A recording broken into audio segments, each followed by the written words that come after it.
सो hey guys, news buyer. अरे भाई मेरा सेटअप है यार, तुम जाके नियोन मैन से न्यूज कंपटीशन करो भाई। भाई अब से आपका न्यूज़ नहीं देने वाला मैं अभी कंट्रोवर्सी करके देता हूँ भाई, दोनों भाई स्पॉन्सरशिप से पैसा कमाएंगे।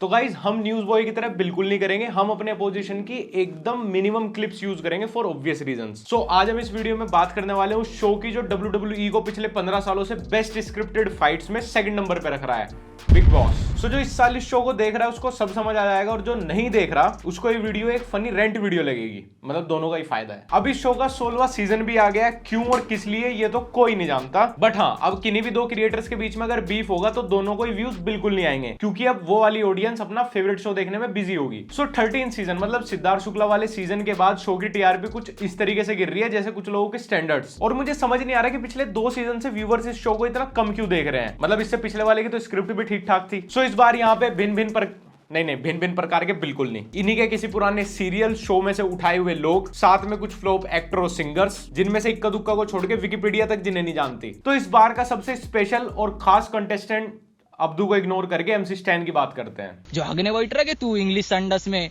वो भी वेस्टर्न कल्चर है छूते। एमसी स्टैन का तो मतलब जो भी हो, पर एमसी ये है या इसकी ऑडियंस मुझे समझ नहीं आता। नहीं विश्वास हो रहा तुम्हें नीचे कमेंट सेक्शन में दिख जाएगा। एमसी स्टैन ने उतनी कंट्रोवर्सीज की हैं जितने इसने गाने किए हैं। क्या मतलब है इसके गाने कंट्रोवर्सी से कम नहीं है? अब तक बिग बॉस में जितने पार्टिसिपेंट आए हैं उनकी घर में हुई फाइट उनके फैंस के लिए कुछ नहीं थी, बट एमसी स्टैन के फैंस के लिए रोज का है। खैर एमसी स्टैन को स्टैंड पे लगा देते हैं, क्योंकि इसके ऊपर इतने शॉट्स लेना काफी है, वीडियो पे एंगेजमेंट बन जाएगी। कुल्ला की पब्लिक अपने थर्ड हैंड आईफोन 6 से कमेंट करती होगी। बिग बॉस की टीआरपी इस सीजन में पिछले दोनों सीजन से ज्यादा होगी, क्योंकि एमसी स्टैन के साथ साथ पुराने वाले बिग बॉस की वाइब भी तो वापस आ गई है, क्योंकि बहुत टाइम बाद बिग बॉस में ऐसे पार्टिसिपेंट आए हैं जिन्हें बातें कम और गालियां ज्यादा समझ आती हैं। इतना मारूंगा तेरा बाप भी याद करेगा, समझा?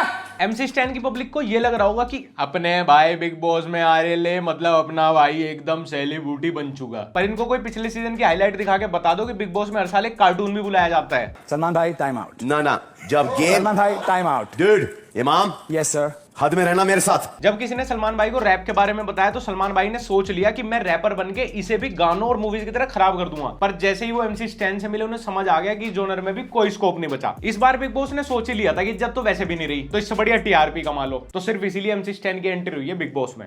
मुझे तो कोई दिक्कत नहीं है, पर मेन प्रॉब्लम ये होगी कि इस शो में गालियां टेलीकास्ट नहीं की जाती। सो एमसी स्टैन की पब्लिक को तो अपना भाई दिखेगा ही नहीं। खैर मेरी ये बात उतनी अननेसेसरी थी जितना MC stand hip hop industry में। और मेरी एक सलाह भी एमसी स्टैन को, भाई अपने ट्विटर बोट स्टैंड कराने की कोई जरूरत नहीं है। वैसे भी तुम्हारी पब्लिक ट्विटर पे नहीं है। क्यों, कैसे? अरे भाई आईफोन 8 से पुराने सारे वेरिएंट्स में ट्विटर डिसकंटिन्यू हो चुका। तो इसके बाद आते हैं इस सीजन की शहनाज गिल पे। अरे मतलब वो ही जिसकी क्यूटनेस को बीच बीच में यूज किया जाता है शो की टीआरपी के लिए। इस सीजन वो हैं अब्दू एक ताजिकिस्तानी सिंगर है, म्यूजिशियन है एंड बॉक्सर भी हैं। इस सीजन के सबसे फेमस कंटेस्टेंट अब्दू ही हैं। अब्दू एक अच्छे सिंगर होने के साथ साथ अपनी कम हाइट की वजह से भी फेमस है। सही है यार, अब्दू एटलीस्ट अपनी कम हाइट की वजह से तो फेमस है, वरना इस शो की ऑडियंस कम दिमाग और ये शो अपनी कम इज्जत की वजह से फेमस है। जैसे हर रात 10 बजे बिग बॉस के घर में लाइट्स ऑफ हो जाती हैं, वैसे ही तुम अपनी वीडियो ऑफ कर दो, क्योंकि अब मैं तुम्हें एक शो सुनाता हूँ, शूरवीर। तुम्हें 3 करोड़ मिल जाएंगे, लेकिन उसके बदले तुम्हें जाना होगा एक दूसरे ग्रह पर। 20 साल का एक नौजवान जिसके पापा ने उसे एक दिन एक ऐसी बात बताई जिससे उसकी जिंदगी बदल गई। वीर बेटा, हमें कैसे भी करके 3 करोड़ रुपए का इंतजाम करना होगा। अरे बहुत इजी है भाई, अमिताभ बच्चन साहब के साथ केबीसी खेल लो ना। उसने जब ये प्रॉब्लम अपने खास दोस्त विनीत को बताई तो विनीत उसे ले गया अपने अंकल और देश के जाने माने साइंटिस्ट डॉक्टर खुराना के पास, जिन्होंने दिया वीर को ऑफर 3 करोड़ के बदले एक दूसरे ग्रह पे जाने का। 3 करोड़? अरे मैं 3 रुपए में दूसरे ग्रह पे चला जाऊंगा, व्लॉग्स के व्लॉग्स बनेंगे और खर्चा भी दूसरे का। पीछे मुड़ के देखता है तो सामने पाता है बेहद खूबसूरत लड़की को। लो 3 करोड़ रुपए भी आ गए और भाई की सेटिंग भी हो रही है, जो अर्थ पे तो कभी पॉसिबल थी नहीं। Cherry on the cake. तो भाई ये महान कहानी है शूरवीर की। ये एक ऑडियो शो है पॉकेट एफएम पे। ये भाई साहब सीधा दूसरी गैलेक्सी में पहुंच गए 3 करोड़ रुपए कमाने, वो भी 7 दिन में। वहां पे जानवरों से लड़ रहे हैं, टाइटन के एलियंस को मार पीट रहे हैं और भी पता नहीं क्या क्या। भाई मुझे तो पर्सनली बहुत बढ़िया लगी, मैंने 4 दिन में 14 एपिसोड सुन लिए। वैसे मुझे पहले किसी और ने सजेस्ट किया था ऑडियो शो सुनने के लिए, पर तब मुझे कहां पता था कि ऑडियो शो में भी आप अपनी इमेजिनेशन में खो सकते हो। तो यार आप लोग भी जाओ पॉकेट एफएम पे शूरवीर शो एक बार सुनो और मुझे कमेंट्स में बताओ कि आपको पर्सनली कैसा लगा। और इसके लिए तुम्हें कुछ नहीं करना है, डिस्क्रिप्शन में लिंक है, और अगर तुम मेरा कूपन कोड लक्ष्य 50 यूज कर दो तुम्हें 50% ऑफ मिलेगा अपने सब्सक्रिप्शन पे। और साथ में पॉकेट एफएम पे जाने के बाद मुझे भी सजेस्ट करना आपका फेवरेट शो क्या है, तो हम भी एक बार सुन लेंगे। अब्दू के बारे में बात करते हुए मुझे जोक नहीं आते बल्कि इनके ऊपर दया आती है, क्योंकि अब्दू एक लोअर मिडिल क्लास फैमिली से थे, ऐसे कॉन्टिनेंट के कोने पे थे जहां पे गवर्नमेंट सर्विस और फैसिलिटीज का भी कभी फायदा नहीं ले पाए। इन्होंने अपने टैलेंट को संवारा, बहुत हार्डवर्क किया, बहुत मेहनत की, एक अच्छे सिंगर बने, उसके बाद यूएफसी प्लेयर से कॉन्टेक्ट बना के यूएफसी के प्रमोटर बने, अब ठीक ठाक पैसे कमा के अपनी फैमिली के लिए कुछ अच्छा कर रहे हैं और लाइफ में इतने स्ट्रगल्स फेस करने के बाद भी इन्हें बिग बॉस में आना पड़ा। बिग बॉस मेकर्स को लग रहा था कि वो अपने शो में कुछ नया नहीं कर रहे, इसीलिए उनको इंडियन ऑडियंस से गालियां पड़ रही हैं। सो उसी का रिजल्ट ये अब्दू को शो में ले आए ताकि विदेश के ऑडियंस की भी गालियां पड़े। अब्दू जैसे ही बिग बॉस के घर में एंटर किए, वो पहले ही हफ्ते कैमरा में झांक के डंबल्स की रिक्वेस्ट कर रहे थे। देखो अब्दू, आप विदेश से आए हो, आपको इस शो का कॉन्सेप्ट नहीं पता। यहाँ पे पहले आपको 8-10 लोगों से झगड़ा करना पड़ता है, फिर 1-2 वीकेंड सलमान भाई के सामने गिड़गिड़ाना पड़ता है, तब आपको चावल दाल रोटी मिलती है। डंबल के लिए तो पता नहीं क्या क्या करना पड़ेगा। इसके अलावा शो में साजिद खान भी हैं, कॉमेडी के बेताज बादशाह। देखो साजिद सर, हमें पता है, सबको पता चल गया बाहर की आपको शो में इमेज वॉशिंग के लिए लाया गया है, पर थोड़ा सब्र रखो। एकदम से इतना अच्छा बनने से भी लोगों को आपकी फिल्में पसंद आना शुरू या आपके ऊपर लगे इल्जाम भूल नहीं जाएंगे वो। अब बहुत से लोग घर के अंदर साजिद खान सर के आगे पीछे घूम रहे हैं, उनको सर बोल रहे हैं, उनकी चेला चपाटी गर्दी कर रहे हैं, क्योंकि साजिद खान एक डायरेक्टर हैं, प्रोड्यूसर हैं, फराह खान के भाई हैं, तो इनको लग रहा है कि इनके कोई चांसेस है टीवी में आने के। अरे इन्हें कोई बताओ कि साजिद सर खुद लास्ट टाइम टीवी पे मीटू की न्यूज में आए थे। अगर आपको पता नहीं कि इस साल अब्दू को क्यों लिया गया इस शो में, तो ये अंदर की न्यूज है कि बिग बॉस खुद चाहते थे कि ये शो विदेश तक फैले, क्योंकि जिस हिसाब से शो की टीआरपी पर सीजन गिरती जा रही है, बिग बॉस खुद अपनी प्रोफाइल विदेश तक भेजना चाह रहे हैं for better job opportunities. Season 14 में निक्की की जान कुमार सानू को जब राहुल वैद्य ने नेपोटिज्म प्रोडक्ट बोल दिया था, तो सब लोगों ने जस्टिफाई किया था कि नहीं ब्रो, वो सिर्फ इसलिए फेमस नहीं है कि कुमार सानू का बेटा है, बल्कि उसके अंदर भी कोई टैलेंट है और इसीलिए लोग उसको पसंद करते हैं। बट अगर इस साल किसी ने साजिद खान सर के लिए ये बात बोल दी, तो उसको तो कोई डिफेंड भी नहीं करेगा। कहते हैं बिग बॉस में जाने के बाद लोगों का करियर खत्म हो जाता है, लेकिन इन्होंने तो पहले ही ये काम कर दिया। साजिद खान की ज्यादातर फिल्मों का नाम एच लेटर से शुरू होता है और इनका करियर एफ।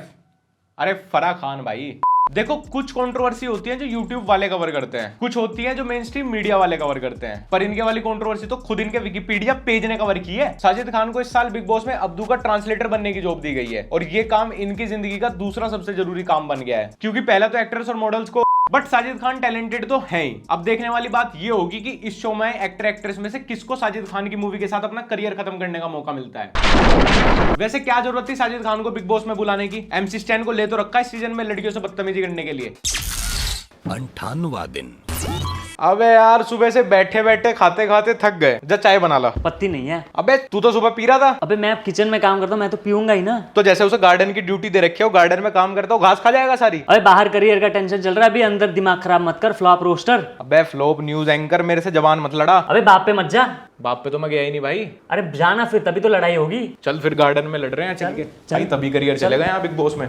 जितने अच्छे से मार्वल फेज 4 में अपने सुपर हीरो सेटअप नहीं कर पाया, उससे ज्यादा अच्छे तरीके से तो बिग बॉस वाले अपनी फाइट सेटअप कर देते हैं। खैर अब आगे बढ़ते हैं। अब हम बात करते हैं गौरी नागौरी के बारे में। गौरी नागौरी जी एक डांसर हैं और इन्हें उतना ही डांस आता है जितना बॉबी देओल को। यूट्यूब पे अगर तुम गौरी नागौरी के बारे में सर्च करोगे ना, तो तुम्हें सजेशन में कुछ ऐसे सर्च रिजल्ट आएंगे। मतलब ठरकी ऑडियंस से व्यूज लेने के लिए बिग बॉस का सीधा कॉम्पिटिशन रील से है। सलमान भाई के भी कितने बुरे दिन आ गए यार, कहां मलाइका अरोरा, कहां कटरीना कैफ के साथ आइटम नंबर करते थे, और अब मुझे पता है पेंडेमिक सब पे बहुत खराब पड़ा है, पर सलमान भाई पे तो सच में बहुत खराब पड़ा है। गौरी अगोरी को बेसिकली बिग बॉस में सिर्फ नाचने के लिए बुलाया गया है। इनको कोई भी हर 5 मिनट में नाचने को बोल देता है और ये अगले 5 घंटे पूरा दिल लगा के नाचती हैं। वेल, टिकटॉक की ऑडियंस को वोट पे रोकने का सिर्फ यही एक तरीका है। उसके बाद लास्ट थोड़ी सी फेमस अर्चना गौतम, जो कि एक मॉडल थी, लेकिन फिलहाल ये कांग्रेस की मेंबर है। कांग्रेस की मेंबर सुना तो था यार मैंने कि बहुत खराब दिन चल रहे हैं, पर इतने, अरे इसके नहीं, कांग्रेस वालों के।